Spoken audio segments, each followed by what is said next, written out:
C'est un drame qui fait couler beaucoup d'encre et de salive dans la ville de Saint-Melima. La jeune Suzy retrouvée morte dans une chambre d'un motel à Etunelinga. Selon les informations glanées à bonne source, la jeune dame a été vue en compagnie d'un jeune homme d'une trentaine d'années. Les deux tourtereaux ont été aperçus bras dessus, bras dessous dans toute la ville depuis vendredi dernier. La victime, détentrice d'un bar à la descente Bakassi, est même allée avec le présumé coupable dans son bistrot. Dans la soirée, les deux décident d'aller prendre une chambre dans un motel après réservation et enregistrement du jeune homme. Ils vont ressortir pour aller dans les bruits, dans un snack bar très connu dans la ville, le Copacabana Lounge, doté d'un système de sécurité très performant.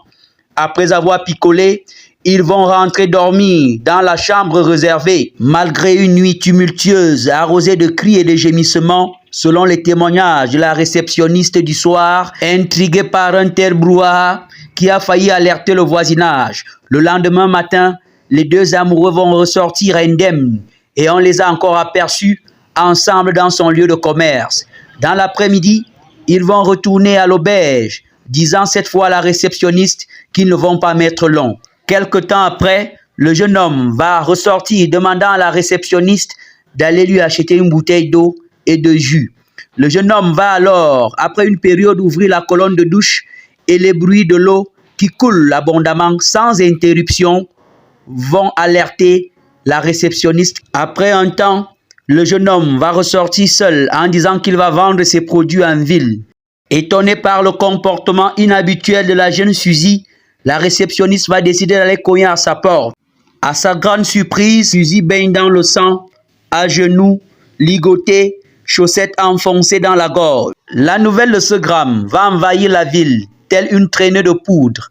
Et grâce à l'action salutaire du directeur de Copacabana, Costa, et le DJ Simplo, chargé de la vidéosurveillance, on aura une première idée sur le présumé suspect, qu'on voit bel et bien sur la vidéo en compagnie de la fille et sa copine. DJ Simplo, responsable de la vidéosurveillance au Copacabana Lounge. Nous avons constaté la présence de la victime à la veille. Elle était également là avec son ami. Et puis, lorsque nous avons appris le drame, directement, nous avons pris les mesures nécessaires parce qu'ici, nous avons quand même des systèmes de sécurité qui nous permettent de remonter certaines choses. Donc, grâce à ça, je peux vous assurer qu'au Copacabana, nous avons la sécurité. Les multiples actions menées également par les forces de sécurité, selon une certaine source, vont permettre d'appréhender le présumé suspect de l'autre côté de Mvomoka. En attendant de connaître les mobiles de ce crime, les proches de la jeune Suzy continuent de pleurer à chaudes larmes son départ brusque. Prudence, prudence, prudence.